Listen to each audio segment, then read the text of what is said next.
Hello friends, in today's video we will cover Chiittagong Armoury raid and its leader Surya Sen. But while talking about any revolutionary, we should remember one thing, and that is that every revolutionary, whether Surya Sen, Bhagat Singh or any other revolutionary leader, they knew that what they are doing would not make the country independent. Even then they were ready to give their lives for that revolutionary activity because they knew that due to their revolutionary activity, thousands of people would get inspired and move forward, and then the country would be independent. So let us understand this ideology and know about Surya Sen and his Chiittagong Armoury raid. Surya Sen was born in 1894. In the year 1916, when he was studying in Behrampur College, Murshidabad, at that time he joined the Anushilan Samiti along with his college. You know that Anushilan Samiti was a revolutionary secret society which we have already covered in the previous videos.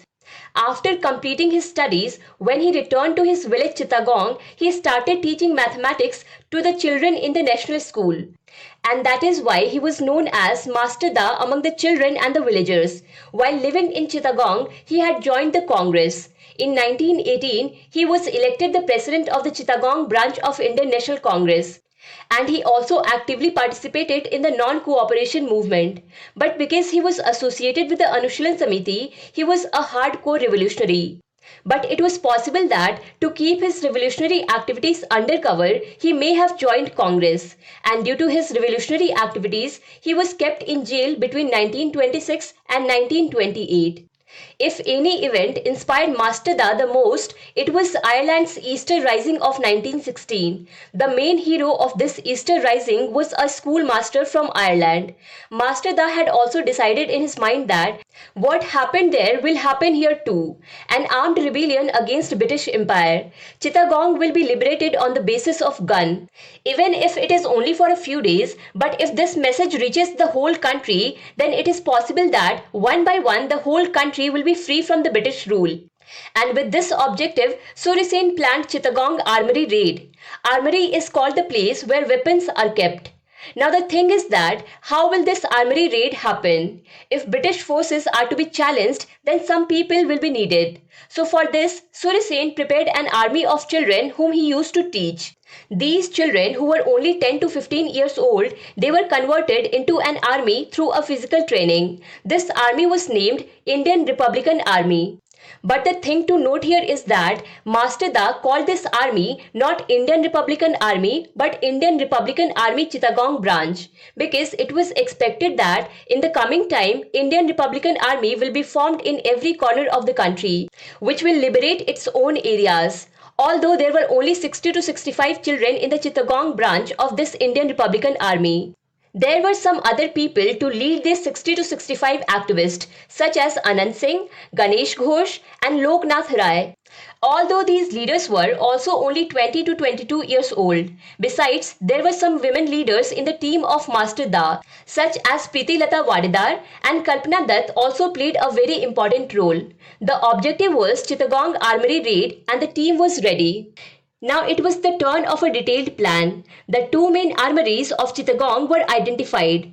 But the obvious thing was that if the armoury was raided, British forces could be informed immediately through telegraph line and telephone lines from the surrounding areas, due to which their whole plan could have failed.